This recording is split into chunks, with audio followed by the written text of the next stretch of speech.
और पहलगाम आतंकी हमले के बाद सर्वदलीय बैठक में सरकार को विपक्षी दलों का समर्थन भी मिला है। विपक्षी दलों ने इस देश हित के मुद्दे पर न सिर्फ इस हमले की निंदा की, बल्कि हर मुद्दे पर, हर फैसले पर सरकार के साथ खड़े रहने का भरोसा भी दिलाया। रिपोर्ट आपको दिखाते हैं।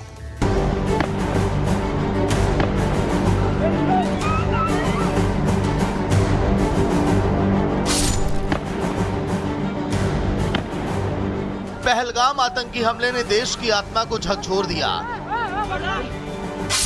जिसके बाद आतंक के खिलाफ देश एकजुट होकर आवाज बुलंद कर रहा है। सियासी गलियारों में सरकार को विपक्ष का भरपूर साथ मिल रहा है। आलम यह है कि दिल्ली में बुलाई गई सर्वदलीय बैठक में पक्ष और विपक्ष के बीच एकजुटता देखने को मिली और राजनीति पर राजनीति बाजी मारती नजर आई। सर्वदलीय बैठक में गृह मंत्री अमित शाह ने राजनीतिक पार्टियों को ब्रीफ किया और ये माना कि पहलगाम में सुरक्षा को लेकर चूक हुई, जिसके बाद जब सुरक्षा डिप्लोमेट पर सवाल किया तो सरकार ने बताया कि आमतौर पर इस रूट को जून में खोला जाता है। अमरनाथ यात्रा के यात्री यहाँ पर रेस्ट करते हैं, लेकिन लोकल टूर ऑपरेटर्स ने सरकार को बिना बताए 20 अप्रैल से वहाँ टूरिस्ट की बुकिंग लेनी शुरू कर दी। जानकारी नहीं होने से सुरक्षा डिप्लॉयमेंट नहीं किया गया। सर्वदलीय बैठक के बाद केंद्रीय मंत्री किरेन रिजिजू ने बताया कि आतंकवाद के खिलाफ लड़ाई में सभी दल सरकार के साथ हैं। सब पार्टी को बताया कि सब कुछ अच्छा चलते हुए भी ये घटना एक चूक हुई है और इससे सब दुखी है, और सब पार्टी के नेताओं ने एक ही आवाज में कहा है कि सरकार जो भी कदम उठाएगा साथ देंगे। ये भी सब पार्टी के नेताओं ने कहा है। सरकार ने सुरक्षा चूक को माना तो विपक्षी नेताओं ने भी साफ कर दिया कि वो सरकार के साथ कंधे से कंधा मिलाकर खड़े हैं और आतंकवाद के खिलाफ लड़ाई में सरकार के हर फैसले में उनके साथ हैं। अब सरकार जो भी एक्शन लेगी in the interest of the country, और इस इश्यू पे हम सब एक है और गवर्नमेंट फुल्ली सपोर्ट करेगी, और जो इंसिडेंट वहाँ हुआ है उसको हम कंडेम करेंगे। तो वो हमने ओपनली बोला कि हम एक तो इस इशू वहाँ का इंसिडेंट को कंडेम करेंगे, दूसरा हमने बोला कि सरकार को हम कोऑपरेट करेंगे इस विषय पे, ताकि देश एक है ऐसा मैसेज हमको देना है देश के लोगों को और बाहर के लोगों को। यकीनन हम मान रहे कि इन दहशतगर्दों ने किसी का रिलीजन पूछकर उनकी जान ली, वो कंडेमनेबल है। और हमने इंडस वाटर ट्रीटी के बारे में कहा कि बहुत अच्छी चीज़ है कि हम नहीं बोल दिए। सरकार जो भी एक्शन लेगी और हम उनके साथ खड़े रहेंगे। जब सारा देश एक मत है तो मीडिया को, सोशल मीडिया को भी बहुत नियंत्रित रहने की जरूरत है। जब कश्मीर एक है, कश्मीर से लेकर कन्याकुमारी तक, तो फिर यहाँ की बातें क्यों चलाई जाती है? तो इसमें सुरक्षा की एक बहुत बड़ी खामी सामने आई है, जिसपे हम लोगों ने मांग की है कि इसकी अकाउंटेबिलिटी फिक्स होनी चाहिए और इस पे कार्रवाई होनी चाहिए कि इतनी बड़ी सिक्योरिटी लैप्स कैसे हुआ। पूरा देश गुस्से में है, नाराजगी में है, आक्रोश में है, और देश का हर नागरिक ये चाहता है कि भारत की सरकार आतंकवादियों को उन्हीं की भाषा में जवाब दे जैसे उन्होंने हमारे निहत्थे निर्दोष लोगों की हत्या की है। एक तरफ जहां सर्वदलीय बैठक में सरकार ने विपक्ष का भरोसा जीता, वहीं गृह मंत्री अमित शाह और विदेश मंत्री एस जयशंकर ने राष्ट्रपति भवन में राष्ट्रपति द्रौपदी मुर्मू से मुलाकात की। इस दौरान उनके हाथ में एक लाल रंग की सीक्रेट फाइल भी दिखाई दी, जिसके बाद कयासों का दौर शुरू हो गया कि अब क्या कुछ बड़ा होने जा रहा है।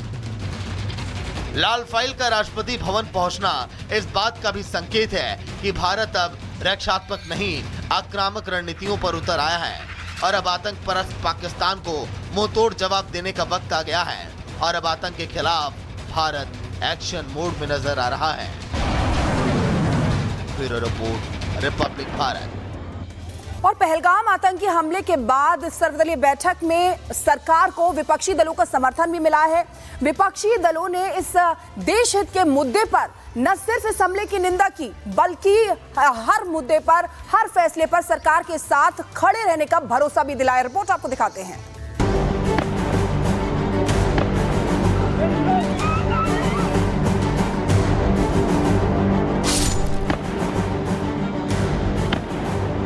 पहलगाम आतंकी हमले ने देश की आत्मा को झकझोर दिया, जिसके बाद आतंक के खिलाफ देश एकजुट होकर आवाज बुलंद कर रहा है। सियासी गलियारों में सरकार को विपक्ष का भरपूर साथ मिल रहा है। आलम यह है कि दिल्ली में बुलाई गई सर्वदलीय बैठक में पक्ष और विपक्ष के बीच एकजुटता देखने को मिली और राजनीति पर राजनीति बाजी मारती नजर आई। सर्वदलीय बैठक में गृह मंत्री अमित शाह ने राजनीतिक पार्टियों को ब्रीफ किया और ये माना कि पहलगाम में सुरक्षा को लेकर चूक हुई, जिसके बाद जब सुरक्षा डिप्लोमेट पर सवाल किया तो सरकार ने बताया कि आमतौर पर इस रूट को जून में खोला जाता है। अमरनाथ यात्रा के यात्री यहाँ पर रेस्ट करते हैं, लेकिन लोकल टूर ऑपरेटर्स ने सरकार को बिना बताए 20 अप्रैल से वहाँ टूरिस्ट की बुकिंग लेनी शुरू कर दी। जानकारी नहीं होने से सुरक्षा डिप्लॉयमेंट नहीं किया गया। सर्वदलीय बैठक के बाद केंद्रीय मंत्री किरण रिजिजू ने बताया कि आतंकवाद के खिलाफ लड़ाई में सभी दल सरकार के साथ हैं। सब पार्टी को बताया कि सब कुछ अच्छा चलते हुए भी ये घटना एक चूक हुई है और इससे सब दुखी है और सब पार्टी के नेताओं ने एक ही आवाज में कहा है कि सरकार जो भी कदम उठाएगा साथ देंगे। ये भी सब पार्टी के नेताओं ने कहा है।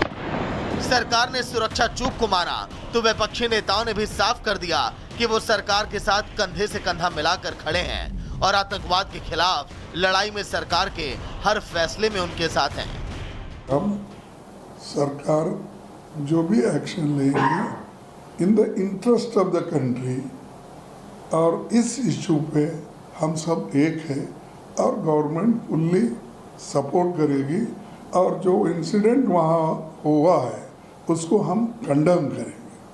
तो वो हमने ओपनली बोला कि हम एक तो इस इशू वहाँ का इंसिडेंट को कंडेम करेंगे, दूसरा हमने बोला कि सरकार को हम कोऑपरेट करेंगे इस विषय पे ताकि देश एक है, ऐसा मैसेज हमको देना है देश के लोगों को और बाहर के लोगों को। यकीनन हम मान रहे कि इन दहशतगर्दों ने किसी का रिलीजन पूछकर उनकी जान ली, वो कंडेमनेबल है और हमने इंडस वाटर ट्रीटी के बारे में कहा कि बहुत अच्छी चीज़ है कि हम नहीं बोल दिए। सरकार जो भी एक्शन लेगी और हम उनके साथ खड़े रहेंगे। जब सारा देश एकमत है तो मीडिया को, सोशल मीडिया को भी बहुत नियंत्रित रहने की जरूरत है। जब कश्मीर एक है, कश्मीर से लेकर कन्याकुमारी तक, तो फिर यहाँ की बातें क्यों चलाई जाती है? तो इसमें सुरक्षा की एक बहुत बड़ी खामी सामने आई है, जिसपे हम लोगों ने मांग की है कि इसकी अकाउंटेबिलिटी फिक्स होनी चाहिए और इस पे कार्रवाई होनी चाहिए कि इतनी बड़ी सिक्योरिटी लैप्स कैसे हुआ। पूरा देश गुस्से में है, नाराजगी में है, आक्रोश में है और देश का हर नागरिक ये चाहता है कि भारत की सरकार आतंकवादियों को उन्हीं की भाषा में जवाब दे जैसे उन्होंने हमारे निहत्थे निर्दोष लोगों की हत्या की है। एक तरफ जहां सर्वदलीय बैठक में सरकार ने विपक्ष का भरोसा जीता, वहीं गृह मंत्री अमित शाह और विदेश मंत्री एस जयशंकर ने राष्ट्रपति भवन में राष्ट्रपति द्रौपदी मुर्मू से मुलाकात की। इस दौरान उनके हाथ में एक लाल रंग की सीक्रेट फाइल भी दिखाई दी, जिसके बाद कयासों का दौर शुरू हो गया कि अब क्या कुछ बड़ा होने जा रहा है। लाल फाइल का राष्ट्रपति भवन पहुंचना इस बात का भी संकेत है कि भारत अब रक्षात्मक नहीं, आक्रामक रणनीतियों पर उतर आया है और अब आतंक परस्त पाकिस्तान को मुंहतोड़ जवाब देने का वक्त आ गया है और अब आतंक के खिलाफ भारत एक्शन मोड में नजर आ रहा है। Bureau report, Republic Bharat.